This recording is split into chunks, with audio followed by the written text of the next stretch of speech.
चंदन प्रेमी की आवाज में गाना सुनिए रिमिक्स। कहलू झूठा वादा कैलू करे जानी काल के, खुश बाड़ो तू तो हमके दरिया में डाल के। ओहो कैलू झूठा वादा कैलू करे जानी काल के, खुश बाड़ो तू तो हमके दरिया में डाल के। की रहे जिंदगी बितावे के करार ये सनम, की रहे जिंदगी बितावे के करार ये सनम। हम जियते बानी बदल दे हलुया ये सनम, हम जियते बानी बदल दे हलुया ये सनम। इलाका किसी का हो धमाका डीजे चंदन किस कुमार राज का होगा।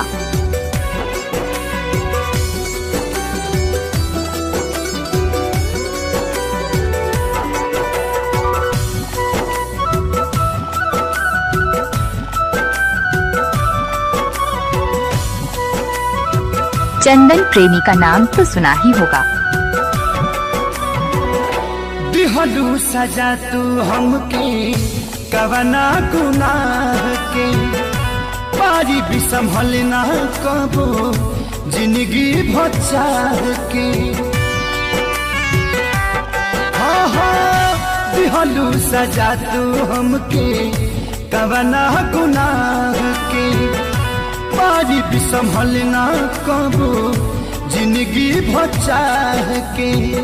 कि पूरा हो गई उमरिया बेकार ये सनम, हम जियते बानी बदल दे हलुया ये सनम, हम जियते बानी बदल दे हलुया ये सनम।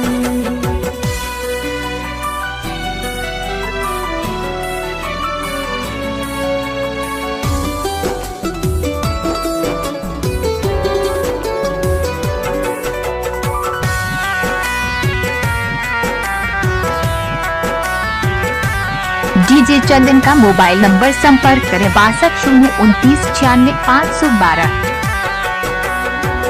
जात बानी हम तू एक दिन अइबू, पूछिए भगवान कैसे नजरिया मिलैबू।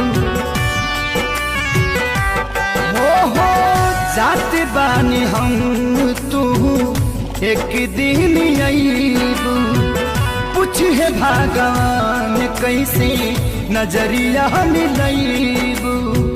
कि कुंदन करी है ना खेसारी इतना प्यार ये सनम, हम जियते बानी बदल दे हलुया ये सनम, हम जियते बानी बदल दे हलुया ये सनम। चंदन प्रेमी का नाम तो सुना ही होगा।